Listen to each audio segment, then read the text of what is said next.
The airlock hissed open, and I saw her for the first time through the observation glass. 7 feet of corded muscle, wrapped in ceremonial armor that looked like it had seen actual combat. While my fellow humans were being paired with soft-spoken diplomats and scholarly types from a dozen peaceful species, I watched the Kralti warrior stride into the docking bay like she owned the vacuum of space itself. Designation Victor. 7? Her voice carried the weight of avalanches. Just Victor. I kept my spine straight. The matching protocol said to show no weakness to warrior cultures. You're my assigned partner for the integration program? Warlord Zara, First Blade of the Crimson Fleet. She studied me the way a predator studies prey. I requested a human. They say your kind conquered your homeworld through persistent violence and tactical cunning. Behind her, the other pairs were already chatting amiably. A human teacher with a floating scholar from Delphius Prime. An engineer with a crystalline mathematician. All gentle. All safe. The integration program was supposed to ease humanity into galactic society through cultural exchange. Nobody had mentioned warriors. Our history has conflict, I admitted. But we've moved past that. Unfortunate. Zara's mandibles clicked in what might have been disappointment. The galaxy needs warriors more than it admits. Warlord Zara, if you'd follow me to your quarters. I require a sparring arena and Victor's medical clearance for combat training. Zara didn't look at Soru. Her 4 eyes stayed locked on me. We begin immediately. The program doesn't include...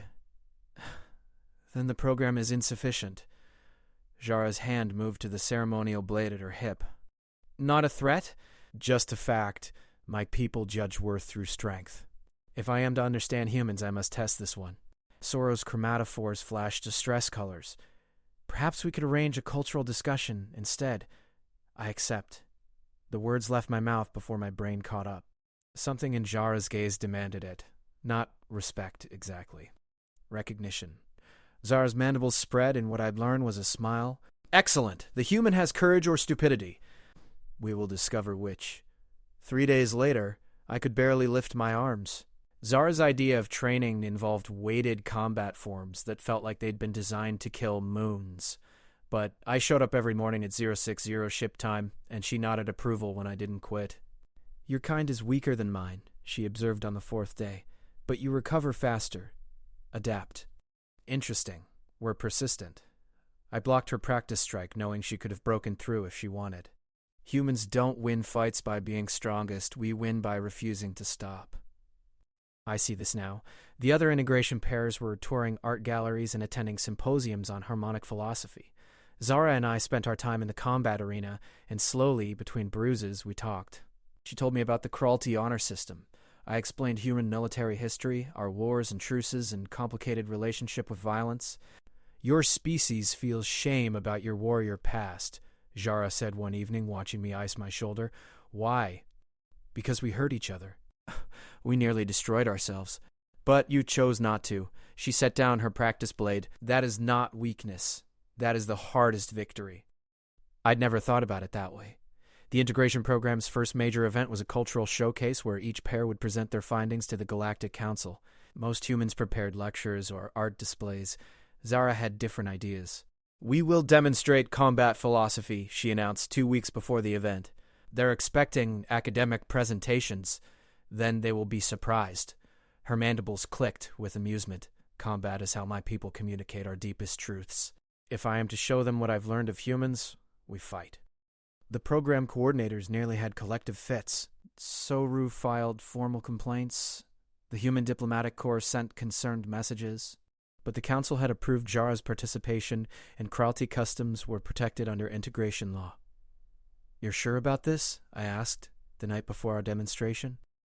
I am certain. Zara was polishing her ceremonial armor, the real stuff she'd only worn once since arriving. You have shown me something I did not expect to find in humans. What's that? My people never learned this balance.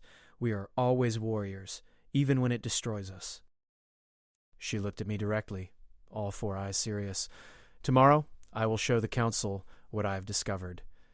But I need you to trust me. I do. Then rest. Tomorrow we teach them something they have forgotten. Hundreds of species gathered to watch integration pairs present their cultural findings. Gentle species showing gentle exchanges, Safe. Predictable. Until Zara and I entered the arena in full combat gear. The crowd murmured uncertainty. On the raised council platform, the matriarch of the Galactic Assembly leaned forward with interest. Zara raised her blade. The matriarch's attendants shifted nervously as Zara and I took our positions in the center of the amphitheater. I could feel the crowd's confusion rolling over us in waves. This wasn't what they'd expected from the integration program. They'd wanted academic papers and cultural dances, not two figures in combat armor facing each other with weapons drawn. The Kralti believe that truth reveals itself through conflict. Zara's voice carried to every corner of the amphitheater without amplification. For millennia, we thought this meant only physical combat, that the strongest blade carried the strongest truth. She moved without warning, her ceremonial sword whistling through the air, where my head had been a second before. The crowd gasped. I rolled, came up with my practice staff, blocked her follow-up strike. The impact shuddered through my arms. Humans taught me I was wrong, Zara continued, pressing her attack. Not through words, but through action. We'd choreographed this demonstration, sort of. The strikes were real, the danger genuine, but we'd planned the progression. I was supposed to defend, let her show the Kralti fighting style, then demonstrate human tactical adaptation. Except Zara was moving faster than we'd practiced, hitting harder, and something in her four eyes told me the script had changed. I adapted. That's what humans do. Instead of blocking her overhead strike, I sidestepped and used her momentum against her, hooking her forward leg. She crashed down but rolled instantly, blade already sweeping toward my ankles. I jumped, brought my staff down toward her center mass. She caught it with her offhand, yanked me forward, and we ended in a standoff with her blade at my throat and my staff against her neck. See how the human doesn't try to overpower me, Zara called out. He knows he cannot win through strength alone. So he studies, adapts, persists. He turns my advantages into disadvantages.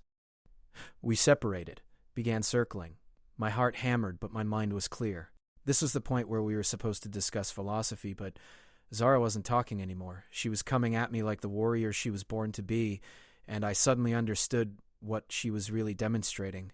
The difference between performing violence and choosing it. I blocked, parried, gave ground. Let her drive me back toward the arena's edge while the crowd watched in stunned silence. Some of the more peaceful species had their eyes covered. The human diplomatic corps looked ready to intervene, but the matriarch held up one appendage, and everyone froze. The human could have had a gentle partner, Zara said between strikes. A teacher or artist, someone safe. I ducked under her blade, swept at her legs again.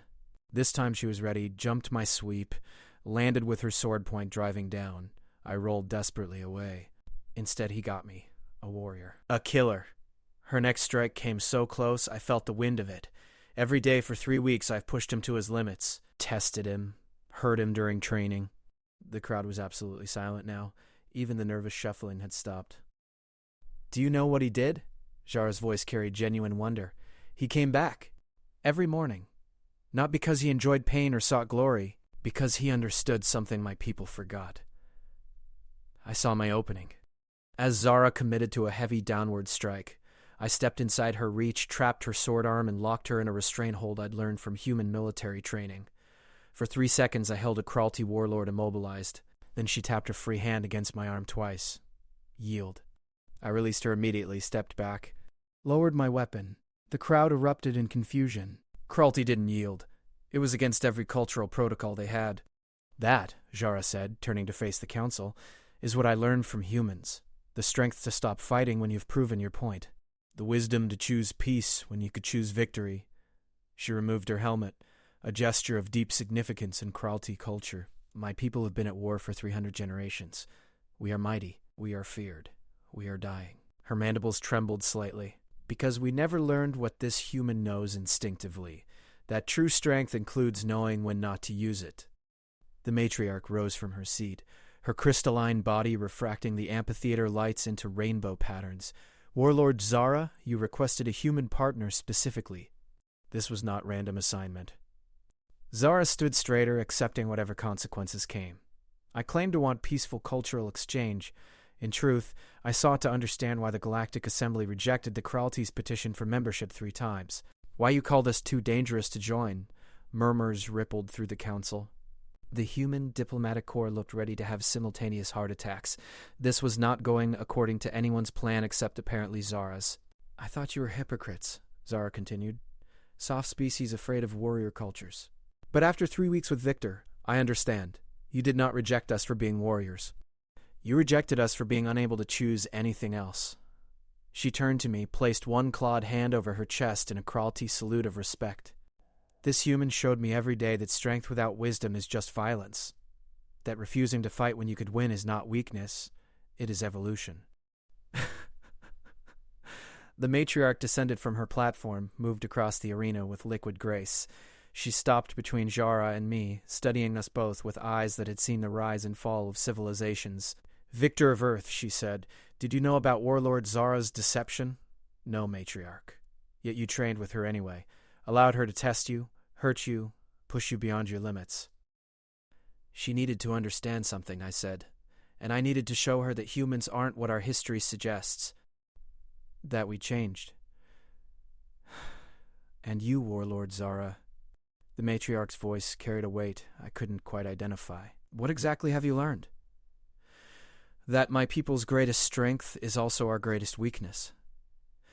Zara's voice didn't waver. That to join the galactic community we must learn what humans learned centuries ago. How to transform from warriors who make war into warriors who preserve peace. The amphitheater had gone deathly quiet.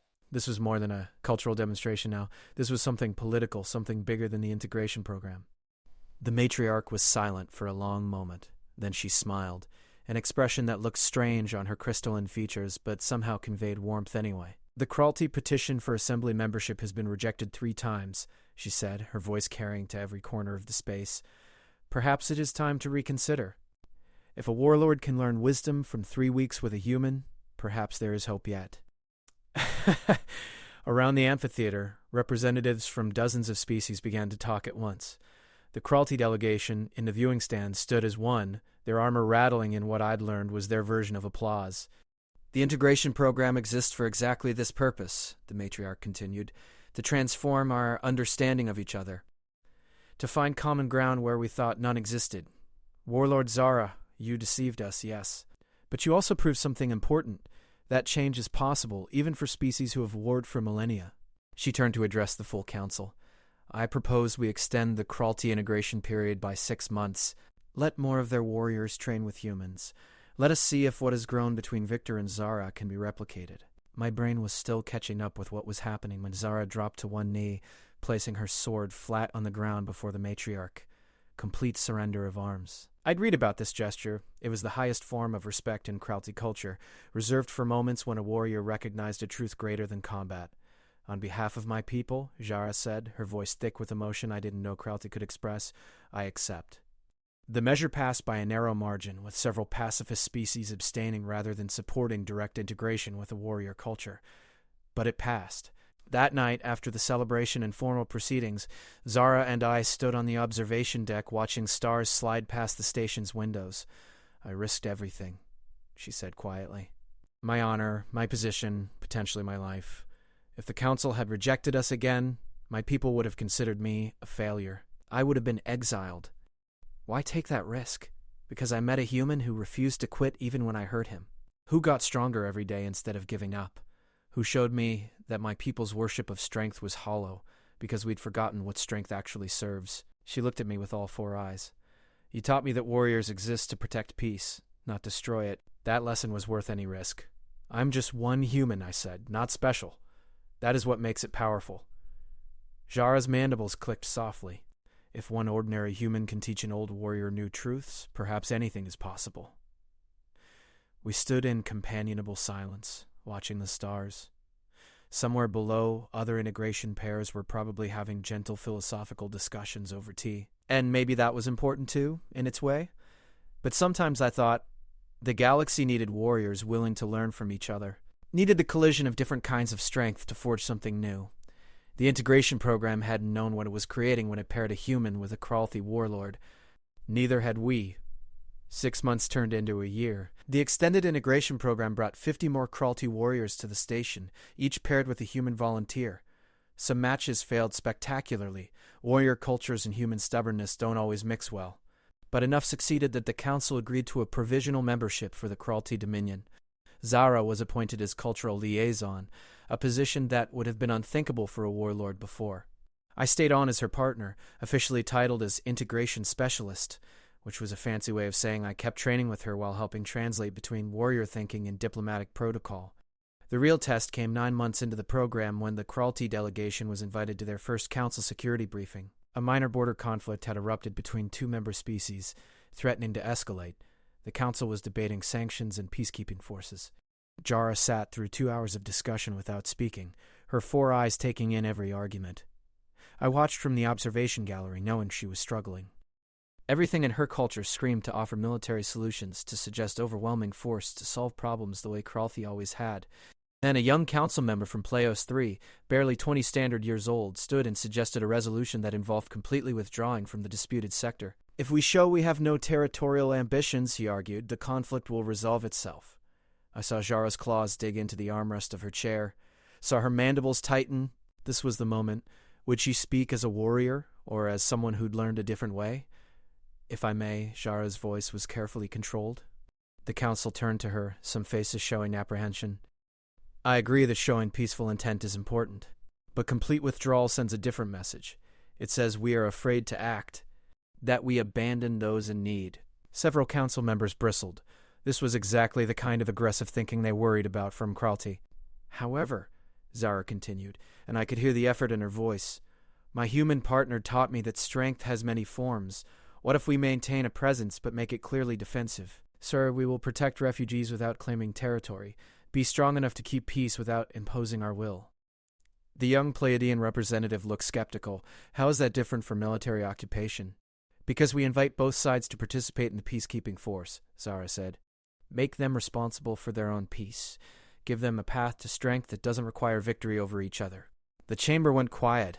It was a very un-Kralti suggestion. It was also, I realized, a very human one. We'd spent centuries learning how to stand strong while choosing peace. The matriarch tilted her head thoughtfully. An interesting synthesis. The strength of warrior culture, combined with diplomatic wisdom.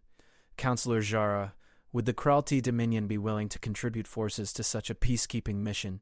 I could see Jara's surprise at being addressed as counselor, a title she hadn't technically earned yet. Yes, matriarch, my people would be honored to serve peace instead of war. The resolution passed with modifications based on Zara's input. It wasn't perfect, and the border conflict would take months to fully resolve, but it was a start. More importantly, it was the first time in Galactic Assembly history that Kralti military thinking had been used to preserve peace rather than wage war. After the session, several council members approached Jara privately, some to congratulate her, some to express concern, all of them watching carefully to see if this change was real or just performance. That evening, I found Zara in the combat arena, running through practice forms alone. Her movements were precise but lacked their usual intensity. You did well today, I said. I betrayed 300 generations of warrior tradition, her sword carved through empty air, suggested cooperation with enemies, offered Kralti strength in service of someone else's peace. You offered evolution. That's not betrayal.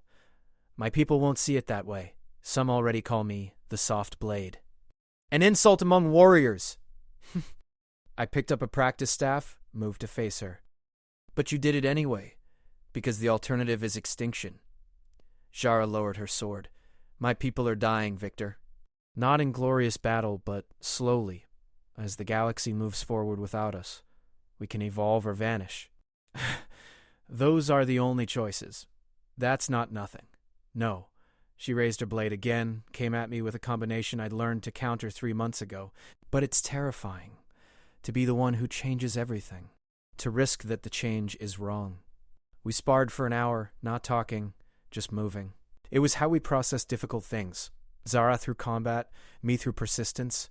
By the end we were both exhausted and somehow clearer. The young Pleiadian who suggested withdrawal, Zara said as we cooled down. How old did you say his species lives? They're short-lived compared to most galactic species. And he sits on the council? Youth isn't a disadvantage in all cultures. Zara was quiet for a moment, mandibles working thoughtfully. He will never see the full results of his suggestions. The policies he helps create will outlive him by centuries. Probably, to work for a future you won't witness. She looked at me. Humans live, 90 standard years if you're lucky?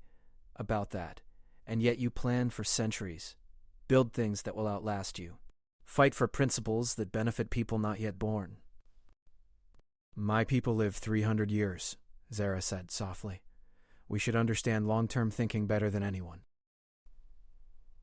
Instead, we're trapped in the immediate glory of each battle, each conquest. We waste our long lives on short-term victories. Didn't have an answer for that. Just offered her the water bottle and sat beside her while she worked through whatever revelation was happening behind those 4 eyes.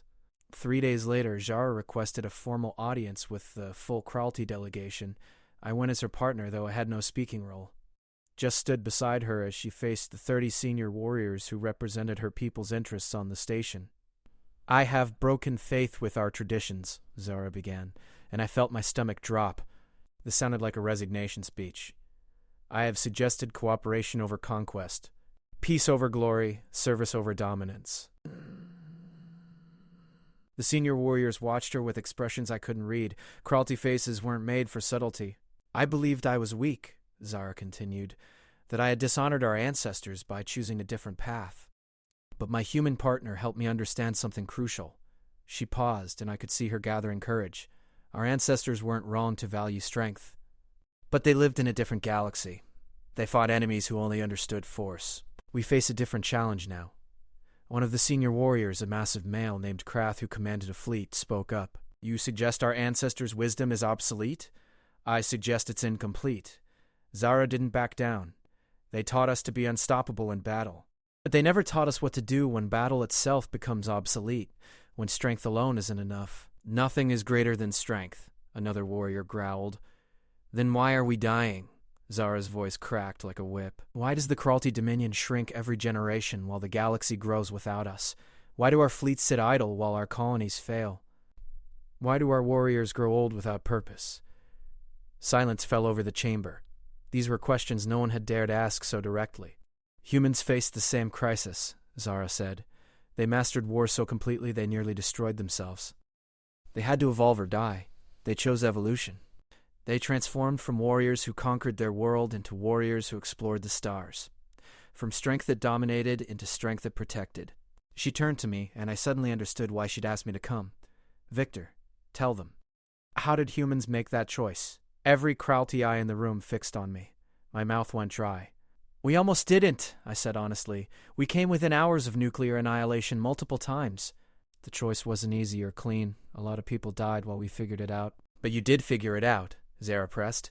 We realized that being the strongest didn't matter if we destroyed everything worth protecting. That real strength meant building something that outlasted us, creating systems and principles and cultures that would survive even after we were gone. I looked at the assembled warriors, these massive beings who could snap me like a twig. Your ancestors taught you to be unstoppable in battle. Now you have to teach yourselves to be unstoppable in peace. To be so strong that you don't need to prove it. That's harder than any combat. The human speaks as if he has faced battle. Have you, small one? No, I admitted. My species left that behind before I was born. I train with Zara to understand your culture, not because I want to fight. And yet you face her daily. Accept pain and defeat in training that serves no military purpose. It serves a different purpose. Understanding. Connection. Krath looked at Zara. You have taught him to fight? I have tried. He's terrible at it. Zara's mandibles clicked with amusement, but he never quits, never complains. Comes back every day stronger than before. It's maddening. Several warriors clicked their mandibles, and what I'd learned was laughter. This is what human strength looks like, Zara said. Not overwhelming power, but persistent adaptation. They absorb damage and learn from it. They lose battles, but win wars by refusing to stay defeated. You propose we become like them? A female warrior named Scowl sounded skeptical, but not hostile. I propose we learn from them what they learned from warfare. That survival requires evolution. That strength without wisdom leads to extinction. Zara's voice softened. I have lived 147 years. I have fought in 30 campaigns, I have killed more enemies than I can count, and I have never been more frightened than I am now, suggesting we change everything our culture holds sacred. But I have also never been more certain that this is necessary. We can honor our ancestors by surviving, by becoming something greater than they could imagine.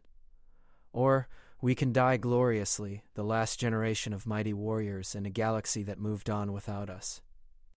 The silence stretched for what felt like hours. Then Kreth stepped forward, removed his helmet, and placed it on the ground before Zara. The gesture of respect she'd shown the matriarch. "Speak for us, young one," he said. "Lead us into this new battle. We will follow." One by one, the other warriors followed suit. Helmets placed on the ground, respect given, fear acknowledged. Change accepted. Zara's mandibles trembled and I realized she was crying. Kralti didn't cry often. Their tear ducts were different from humans, but when they did, it meant something profound. That night, Zara and I stood on the observation deck again, watching stars slide past. She was still processing what had happened, I could tell. "You realize what you've done?" I said. "You've changed the entire trajectory of your civilization." Zara corrected. "I couldn't have done this alone. Wouldn't have understood it was necessary without you. I just showed up and trained with you." "You did the hard part." "You showed up every day even when I hurt you. You demonstrated what human strength really means. That was everything." She was quiet for a moment. "Victor, do you know why I requested a human partner specifically? You said you wanted to understand why we're successful despite being physically weak." The other half, she turned to face me fully. The Council's record showed that humans nearly destroyed themselves but chose differently. I needed to know how. "Because the Kralti are on the same path. You were looking for a way to save your species, and I found it in the most unlikely place. A soft human who refuses to quit. Her mandibles click softly. The galaxy is strange and wonderful." We stood in comfortable silence until I had to ask the question that had been bothering me. "Zara, what happens when the integration program ends? When it's time to go back to Earth and you return to your people?" She didn't answer immediately. "The Kralti delegation has requested something unprecedented. They want to establish a permanent cultural exchange program with Earth. Want human trainers to come teach our warriors what you've taught me." "That's good. And they want me to coordinate it." She paused. From Earth, my heart did something complicated in my chest. "You'd leave your homeworld?" "My homeworld is dying of old thinking. Earth is where the future lives." She looked at me with all four eyes. "If you would have me. I know humans prefer gentle partners, peaceful species. I am neither of those things." I thought about the last year. The bruises and lessons, the cultural clashes and breakthroughs. Thought about watching this fierce warrior learn to cry, learn to compromise, learn to choose peace without losing her strength. Thought about who I'd become in that same time, stronger, braver, more certain of what mattered. "Zara, you're the least gentle being I've ever met. You're terrifying and brutal and completely overwhelming." Her mandibles drooped slightly. "And I wouldn't trade that for anything." Someone had to show the galaxy that warriors and peacemakers aren't opposites, that strength and wisdom can coexist. Might as well be us. Her mandibles spread wide in the biggest smile I'd ever seen from her. Then, moving carefully like she was handling something fragile, she placed one clawed hand on my shoulder. Contact between species was carefully regulated, but this felt right anyway. "Together then," she said. "Partners." "Partners," I agreed. The Galactic Assembly formally accepted the Kralti Dominion as provisional members 3 months later. Zara gave a speech at the ceremony, standing in full ceremonial armor before representatives of 100 species. She spoke about strength and change, about honoring the past while building the future, about the courage it takes to choose peace when you've only known war.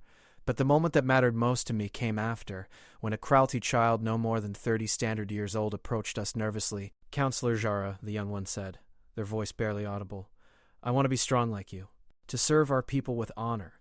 Zara knelt down to the child's level, her massive frame somehow gentle in that moment. "And learn everything you can. Study not just combat, but diplomacy. Not just strength, but wisdom. Be strong enough to protect peace, not just wage war." "Will I need to find a human partner too?" The child looked at me curiously. "You will need to find your own path to understanding," Zara said. "But yes, learning from those different from us is essential. It's how we grow beyond what we were." The child nodded seriously, then scampered off to rejoin their family. Zara stood, watching them go, with an expression I'd learned to recognize as hope. "We're going to succeed," I said, not a question. "Yes," Zara agreed. "It won't be easy. There will be setbacks and conflicts and moments when both our peoples doubt this path. But we'll persist. That's what we do now. That's what you taught me." The celebration continued around us. Diplomats and warriors, scholars and artists, 100 species trying to find common ground. Most human integration partners had found gentle species to bond with, and that was good. The galaxy needed those connections too. But sometimes I thought it needed something different, needed the collision of warrior culture and persistent humanity, needed proof that the fiercest beings could learn gentleness without losing their strength, that the softest could hold their ground against overwhelming force. The matriarch approached, her crystalline form refracting celebration lights into rainbow patterns. Well done, both of you. You've changed more than you know. Just showed up and did the work, I said. That is how all great changes begin. She looked between us with something like affection. The integration program had many goals. We hoped for cultural exchange, mutual understanding, peaceful cooperation. We never imagined it might save an entire species from extinction. We're not saved yet, Zara cautioned. This is only the beginning. True. But it is a beginning. That matters. The matriarch placed one crystalline appendage briefly on each of our shoulders. The galaxy is better for having you both in it, together. She drifted away, leaving Zara and me standing in the crowd of celebrating delegates. Somewhere in the assembly, other integration pairs were laughing and sharing gentle cultural insights. And that was important, but we'd done something different, something necessary. Proven that change was possible even for warrior cultures, that strength and wisdom weren't enemies, that the path from war to peace existed if you were brave enough to walk it. Come on, Jara said, nudging me toward the exit. We should go train. Can't let success make us soft. After a year together, I knew she was half serious. Training was how we processed things, how we connected, how we reminded ourselves what we'd learned. Race you to the arena, I said, already moving. Human, I am twice your size and 3 times your speed, but I was already running and she was already chasing me, and somewhere in the pursuit I could hear her mandibles clicking with joy. She caught me before I made it 10 meters, of course. Kralty warriors don't lose foot races to humans. But I'd made her laugh, and that was its own kind of victory. In the arena, we ran through combat forms together, moving in synchronized patterns we'd developed over months of training. Her strikes and my defenses, her strength and my adaptation, her warrior heritage and my human persistence blending into something neither of us could have achieved alone. That's what the integration program had really given us, I realized.